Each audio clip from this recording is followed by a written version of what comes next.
Hello friends, मैं प्रिया गुप्ता आज आप सबके सामने बात करने वाली हूँ रिस्क असेसमेंट के रिगार्डिंग। तो आज हम जिसमें रिस्क असेसमेंट आइडेंटिफाई करने वाले हैं उसका ऑब्जेक्टिव है हमारा मफल फर्नेस। तो हम आज बात करेंगे कि जो मफल फर्नेस को हम यूज़ करते हैं, duration the uses of the muffle furnace की किस किस टाइप के हमारे पास वहाँ रिस्क आइडेंटिफाई होते हैं। तो बात करते हैं पोटेंशियल फेलियर मोड की। तो जब हम मफल फर्नेस को यूज़ करते हैं तो उसमें सबसे पहले जो हमें रिस्क आइडेंटिफाई होता है वो है हमारा सेफ्टी हजार्ड। तो मफल फर्नेस को यूज़ करने के दौरान हमें सेफ्टी से रिलेटेड इश्यूज आ सकते हैं, वो हमारा एक तरीके से रिस्क है। अब हम बात करते हैं कि पोटेंशियल इफेक्ट की। अब हमें हो गया कि हमारे पास में मफल फर्नेस है, उसमें एक हमें रिस्क आइडेंटिफाई हुआ। जो रिस्क है हमारा है सेफ्टी हजार्ड। अब बात आती है कि जो हमें सेफ्टी हजार्ड्स होने वाले हैं उसका हमारे ऊपर क्या पोटेंशियल इफ़ेक्ट्स आ सकता है। तो इफ़ेक्ट्स ये है इसमें कि इसमें हमें स्किन रिलेटेड प्रॉब्लम्स आ सकती हैं, स्किन बर्निंग हो सकती है। तो ये हमारा इसमें पोटेंशियल इफ़ेक्ट है। अब इसके अगेंस्ट में हम बात करते हैं पोटेंशियल कॉज की कि मफल फर्नेस हमारे पास है, हमने उसमें रिस्क आइडेंटिफाई कर लिया जो कि हमारा सेफ्टी हजार्ड्स रिलेटेड है, हमने उसके इफ़ेक्ट्स भी देख लिया। अब बात आती है कॉज कि कोई रिस्क अगर हमारा जनरेट हो रहा है तो वो किस किस रीज़न से जनरेट हो सकता है। तो सबसे पहले बात आती है कि हमारा storage area of the muffle furnace हमारा किस एरिया में स्टोर किया गया है। सपोज मफल फर्नेस हमारा जो स्टोरेज एरिया है वो है हॉट जोन एरिया।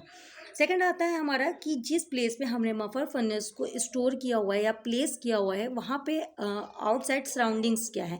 मीन्स वहाँ पे फ्लेमेबल सॉल्वेंट्स यूज़ में तो नहीं है, कि मटेरियल्स यूज़ में नहीं है, पेपर्स या ओल्ड रैक्स वुड्स ये सारी चीज़ें यूज़ में तो नहीं है, जिसकी वजह से क्या है कि may be chance of the fire हो। थर्ड वन इज़ द कि जो हमने इंस्ट्रूमेंट को यानी कि मफल फर्नेस को प्लेस किया हुआ है उसकी हाइट क्या है। तो उस वो किस हाइट पे रखा हुआ है। हम सब जानते हैं कि मफल फर्नेस एक बहुत ही हैवी इंस्ट्रूमेंट है, तो वो भी एक कॉज हो सकता है किसी भी प्रकार की हैजार्ड्स इंजरी को करने के लिए, और जो सेफ्टी रिलेटेड है।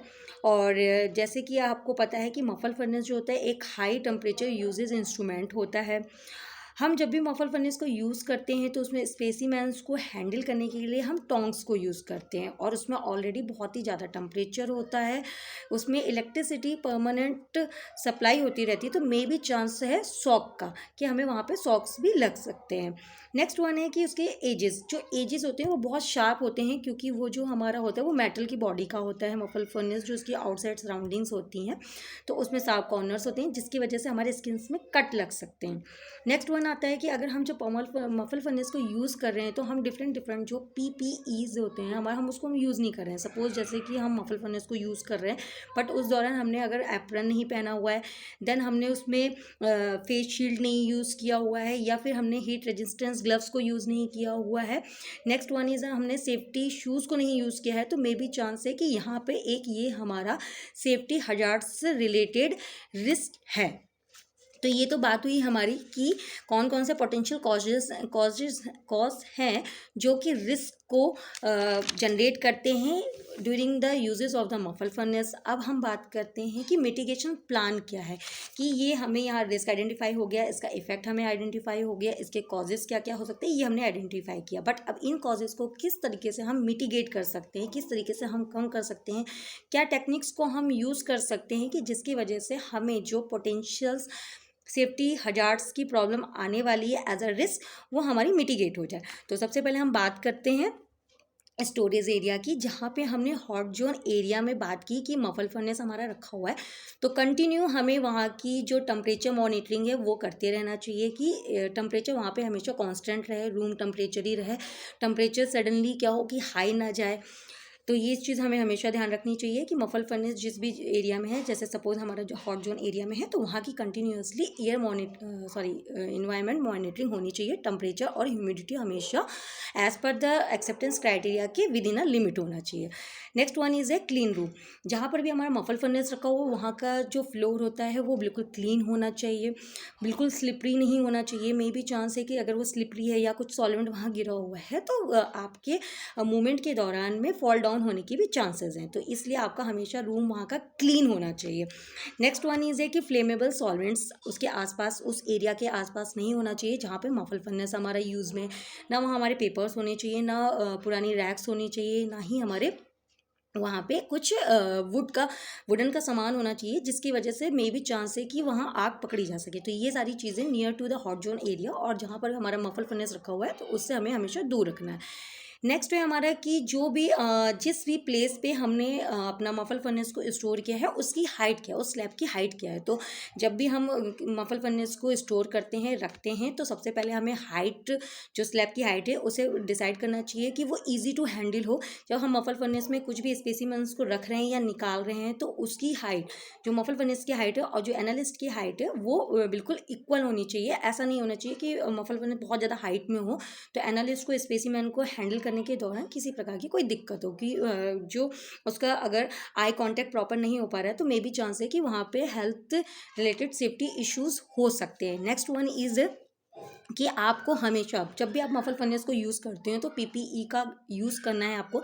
जैसे कि आपको सेफ्टी एप्रन्स पहनने हैं, हीट रेजिस्टेंस ग्लव्स का यूज़ करना है और फेस शील्ड पहननी है, सेफ्टी शूज़ पहनने हैं कि जिसकी वजह से कोई भी आपको इंजरी ना हो।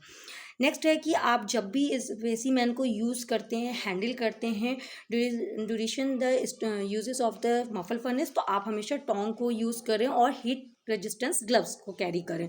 तो ये दोनों चीज़ें आपको हमेशा फॉलो ही करनी चाहिए due to the minimise the risk in muffle furnace.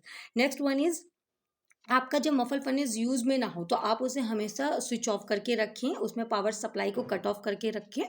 और last but not the least, आपका मफल फर्नेस जहाँ कहीं रखा हो उसके नियरेस्ट प्लेस पे आपका फर्स्ट एड बॉक्स जरूर होना चाहिए कि अगर इन केस आगे कुछ इंजरी हो जाती है, जैसे स्किन बर्निंग रिलेटेड, तो आपका फर्स्ट एड आपके आसपास होना चाहिए, जिससे क्या है कि आप बर्नॉल को साथ के साथ यूज़ कर सकते हैं, सिल्वर नाइट्रेट क्रीम्स को यूज़ कर सकते हैं।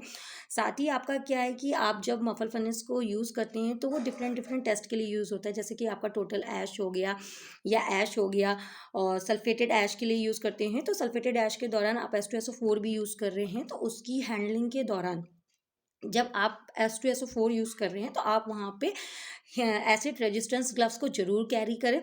और साथ में ही नियर प्लेस पे, आपके मफल फर्नेस के नियर प्लेस पर आई सावर और सावर भी जरूर होना चाहिए।